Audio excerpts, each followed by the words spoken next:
What and how to pack for a safari is probably one of the most frequently asked questions. A lot of trips to different and more remote areas require small aircraft, and that comes with weight restrictions. Now, most instances that gives you between 15 and 20 kilograms per person. Obviously, on our photographic safaris and scheduled departures, we take care of the additional freight seat, which allows you to bring camera bags and that sort of thing, and typically we get up to between 30 and 35 kilograms of luggage per person. But still, if you know what to pack and how to pack it, it can make a huge difference to how you travel. And so what I'm going to show you now is how I pack. It's something that I've taken a number of years to perfect in terms of the actual bag that I like to travel with, how I carry things, what I actually pack, and how I put it all together. So I thought I'd share that with you, some interesting tips. Obviously it's a system that works well for me. It may not work for you, but I find that it works pretty well.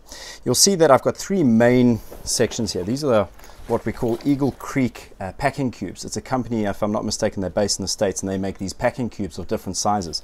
And they are really handy because they allow you to kind of compartmentalize what it is that you need into different sections. I used to just throw stuff into a duffel bag because when you're traveling on a lot of these internal flights, it's a bag which has to fit certain dimensions.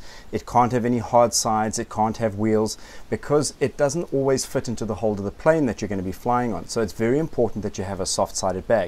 So you would take your clothes, you roll them up, you try all the different packing mechanisms, and inevitably you get to the destination and it would pretty much vomit your clothes out, and they would be all wrinkled and creased, and it just wouldn't work. So I now have this bag. It's not a very big name brand, but you can find these sort of bags anywhere. Soft sides, no rigid hard edges or anything like that. This particular bag is quite nice because it has an option to zip up and expand from 40 liters into 60 liters. So this is the bag that I like to travel with. It is waterproof on the outside, which is often handy because of rain that you might get, especially if they're transporting luggage on vehicles. So this is the base that I like to use. Then I have three Eagle Creek packing cubes. One for underwear, socks, swimming trunks, rehydrate sachets, a couple of things in there. Another one where I put all of my long pants and short pants. Those go in there quite nicely. And this one, which carries all of my shirts. So just to give you an example, they open up, layered my beautiful Wild Eye shirts in here, zip them up, and it just gives them a little bit of form. And that's how we travel. So the way that I would pack this is quite simple. Here I have a little medical aid kit, things like Valoid for nausea, Imodium for runny tummies, eye drops, rehydrate sachets, painkillers, headache tablets, those sort of things, antihistamines. Those are quite handy, always good to have with you as well.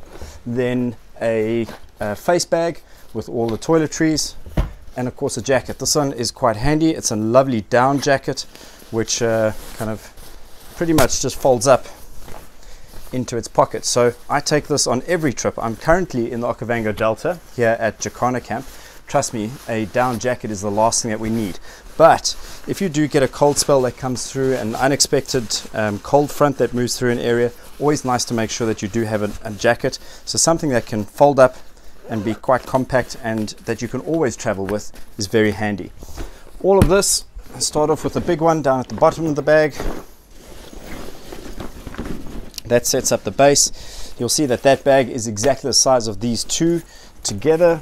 Put one on top of the other. Medicine bag into the center, just to give you an idea of what we're looking at there. So one bag on either side, medicine down the center, toiletry bag on top, always good to have that, and then the jacket on the side. And this all zips up very neatly, very easily. And flying in, this bag was weighed. It came in at 11 kilograms, which is pretty good. Leaves a lot more space for camera gear and a lot of weight for camera gear, which is great. It doesn't seem like a hell of a lot when you think about it, but you've got to keep in mind that these camps will often do laundry in-house. So that means that you can rotate through your clothes. You don't have to pack as much as you would. So if you're going away for 2 weeks, you can get away with it, provided that laundry is done in the camps. And most of the camps that we visit, and most camps these days do that, especially considering the internal weight restrictions on those flights. So yeah, a couple of things just to summarize. Make sure that your bag is fairly small, compact, soft-sided, no hard edges, no wheels, so that they can kind of squash it into the smaller spaces that they need. Double check your internal weight restrictions on the flights. When you're traveling with us, we usually purchase those additional seats so you don't have to worry about that, but do be aware of it. Keep in mind that laundry is done in the camps and that you won't need to pack as much as you normally would. Another little tip and suggestion is that you wear your hard shoes or your tackies or boots for the flight to get between, and pack soft sandals like the ones that I'm wearing into your bag. They weigh less, take up less space, and then you wear the heavier gear on the way through.